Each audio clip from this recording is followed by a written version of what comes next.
San Francisco voters, meanwhile, ousting liberal District Attorney Chesa Boudin in a major blow to progressive prosecutors across the country. 60% of the votes counted so far in favor of removing Boudin from office. It comes as San Francisco sees a surge in violent crimes. Murder, shootings, property crime like burglary and shoplifting soaring since Boudin took office. Joining the conversation all morning long right now, Fox Business's Dagan McDowell, Fox News radio host and Fox News contributor Guy Benson, and Advisor Investments American Ingenuity Strategy Portfolio Manager Adam Johnson. Great to see everybody this morning. Dagan, you surprised about what's going on in San Francisco? And no, not at all, because hardworking, tax-paying citizens don't like living in a dirty, filthy, dangerous, expensive hellhole. There you go. And so this soft-on-crime, son of domestic terrorist has been ousted as the district attorney of San Francisco. Not surprising, and it's not surprising that he's blaming rich people for funding this recall effort. But that's not it, actually. Reading a quote that's in the Wall Street Journal today about this, here's a woman, a 62-year-old chief financial officer.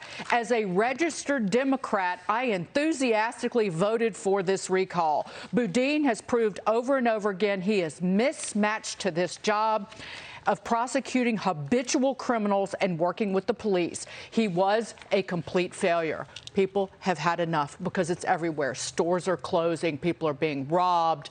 The murder rate is up. The homicide rate is up like 37% in the last 2 years. But does this tell you anything about the rest of the country, Guy? I mean, is this something that we should be looking at as sort of a precedent that we're going to see more of this, do you think? Because it's not just San Francisco where we're seeing the kinds of numbers Dagan's talking about. I think a lot of people are fed up with crime. And I would quibble with one thing that Dagan said. I'm not sure he's just soft on crime. I think he's arguably pro-criminal, which is the problem when it's the prosecutor in the city. And this was not a close recall. It's currently 60-40 in favor. And I saw he gave this defiant speech last night, even though he lost, saying, it's the right-wing billionaires out to get me. It's the same response we got from the school board members in San Francisco when they got booted a few weeks ago. They said, oh, this is white supremacy rearing its head. It's delusional. It is an achievement to be too left-wing for San Francisco, but all four of these characters have achieved it. So hats off to them, I guess. Hopefully this is something of a turning of a corner for the people of San Francisco. Even they have their limits. But you know what gets me is I don't think you're actually seeing a pivot from this administration, even though you're seeing voters reject these woke policies. Right, they're clinging. The current administration is clinging to its values. I mean, imagine a Joe Biden getting in front of the American people, and actually the Wall Street Journal published his quotes over the weekend, talking about his solution to energy independence is clean energy.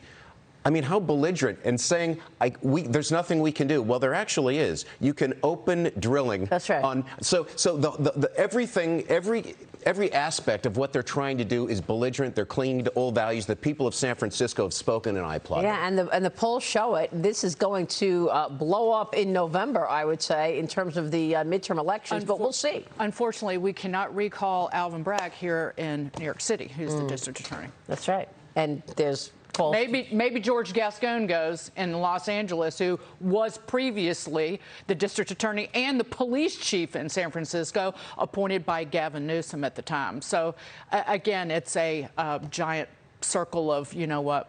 Unbelievable.